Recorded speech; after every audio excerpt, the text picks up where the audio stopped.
شیخ Saadi رحمۃ اللہ علیہ کی یہ کتاب گلستان کے صفحہ نمبر 60 اس پر لکھی ہوئی ہے، یکے از پسران ہارون رشید پیش آمد خشم آلودہ۔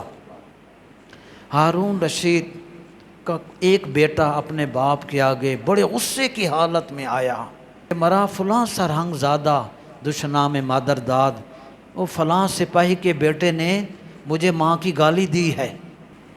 ہارون الرشید بڑا عدل پسند انسان تھا، بادشاہ تھا، وہ اپنی کابینہ میں بیٹھا ہوا تھا۔ ہارون الرشید ارکان دولت کیبنٹ کے جو لوگ تھے ان سے پوچھا، وہ اس کو کیا سزا دی جائے، جس نے میرے بیٹے کو ماں کی گالی دی ہے اس کو کیا سزا دی؟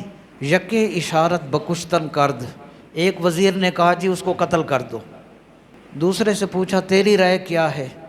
یکے بزبان بریدن، دوسرے نے کہا اس کی زبان کاٹ دے۔ جس نے تیسرے سے پوچھا تمہاری رائے کیا ہے؟ ودیگرے بمصادرت و نفی، تیسرے نے کہا اس پر جرمانہ عائد کریں اور اس کو ملک سے نکال دیں۔ یہ تینوں رائے کیبنٹ سے آ گئیں۔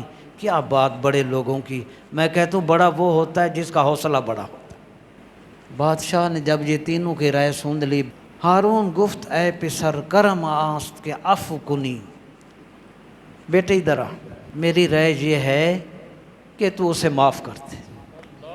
قرآن شریف سورہ شورى میں فرماتا ہے وَلَمَنْ صَبَرَ وَغَفَرَ، جس نے صبر کر کے وغفر بخش دیا، معاف کر دیا، ان ذالک من عزم الامور، یہ عظیم کام اس نے کر ڈالا ہے۔